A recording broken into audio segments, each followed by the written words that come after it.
എട്ടാം ശമ്പള കമ്മീഷന് വേണ്ടിയുള്ള കാത്തിരിപ്പിലാണ് ഇന്ന് കേന്ദ്ര സർക്കാർ ജീവനക്കാർ. ശമ്പള പരിഷ്കരണത്തിന് അടുത്ത വർഷം വരെ കാത്തിരിക്കേണ്ടി വരുമെന്നാണ് റിപ്പോർട്ടുകൾ. ഏഴാം ശമ്പള കമ്മീഷൻ നടപ്പിലാക്കിയ മാറ്റങ്ങൾ എട്ടാം ശമ്പള കമ്മീഷനെ എങ്ങനെ സ്വാധീനിക്കുമെന്നാണ് ജീവനക്കാർ ഉറ്റുനോക്കുന്നത്. എട്ടാം ശമ്പള കമ്മീഷന് വേണ്ടിയുള്ള കാത്തിരിപ്പിലാണ് രാജ്യത്തെ ദശലക്ഷക്കണക്കിന് വരുന്ന കേന്ദ്ര സർക്കാർ ജീവനക്കാർ. പുതിയ ശമ്പള പരിഷ്കരണത്തിന് വേണ്ടിയുള്ള പ്രവർത്തനങ്ങൾ സജീവമായി പുരോഗമിക്കുന്നുണ്ടെന്നാണ് റിപ്പോർട്ടുകൾ.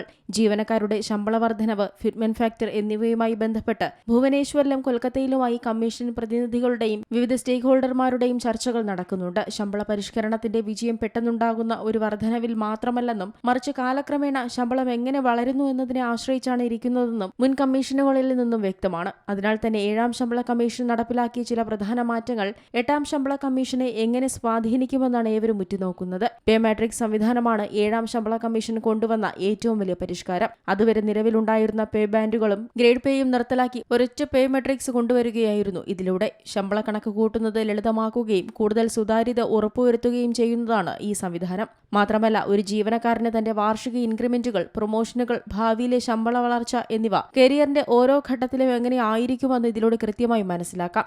എട്ടാം ശമ്പള കമ്മീഷനിലേക്ക് വരുമ്പോഴും ഈ പേ മെട്രിക്സ് ഘടന തന്നെയായിരിക്കും അടിസ്ഥാന റഫറൻസ് പോയിന്റായി വരിക.